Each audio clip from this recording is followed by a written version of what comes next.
Juízes capítulo 3. São estas as nações que o Senhor deixou ficar para, por meio delas, pôr Israel à prova, isto é, para provar todos os israelitas que não sabiam de todas as guerras de Canaã. Ele fez isso tão somente para que as gerações dos filhos de Israel conhecessem a guerra, para lhes ensinar a guerra, pelo menos as gerações que anteriormente não sabiam disso. Os que ficaram foram 5 governantes dos filisteus, todos os cananeus, sidônios e heveus que habitavam as montanhas do Líbano, desde o monte de Baal-Hermon até a entrada de Amate. Estes ficaram para, por meio deles, o Senhor pôr Israel à prova, para saber se dariam ouvidos aos mandamentos que havia ordenado a seus pais por meio de Moisés. Assim, os filhos de Israel moravam no meio dos cananeus, dos heteus, dos amorreus, dos ferezeus, dos heveus e dos jebuseus. Tomaram de suas filhas para si, por mulheres, e deram as suas próprias aos filhos deles, e rendiam culto a seus deuses.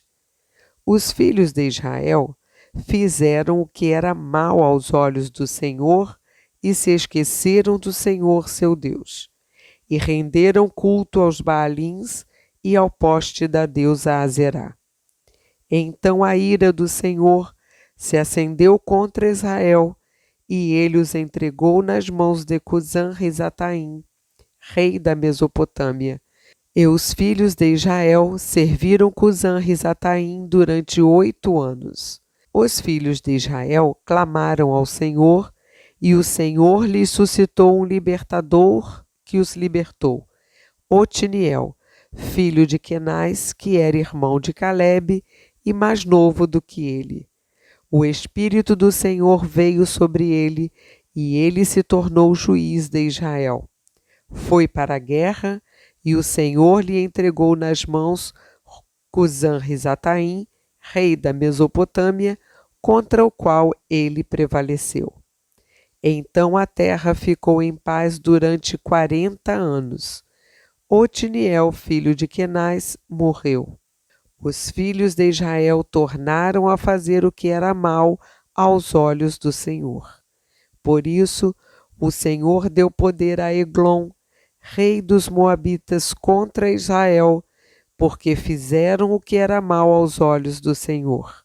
Eglon se juntou com os filhos de Amon e os amalequitas, foi e derrotou Israel. E eles se apoderaram da cidade das palmeiras. E os filhos de Israel serviram Eglon, rei dos Moabitas, durante 18 anos. Então os filhos de Israel clamaram ao Senhor, e o Senhor lhe suscitou um libertador, Eude, homem canhoto, filho de Gera, benjamita. Por meio dele, os filhos de Israel enviaram tributo a Eglon, rei dos Moabitas. Eude fez para si um punhal de 2 gumes, do comprimento de quase meio metro, e cingiu debaixo da sua roupa, do lado direito. Então ele levou o tributo a Eglon, rei dos Moabitas. Eglon era um homem muito gordo. Depois de entregar o tributo, Eude saiu com os carregadores do tributo. Ele, porém, voltou do ponto em que estavam as imagens de escultura ao pé de Gilgal e disse ao rei: Tenho uma palavra secreta para o Senhor, ó rei. E o rei disse: Cale-se. Então todos os que estavam com o rei saíram de sua presença. Eude entrou numa sala de verão que o rei tinha só para si e onde ele estava sentado. Eude disse: Tenho uma palavra de Deus para o Senhor. E Eglon se levantou da cadeira.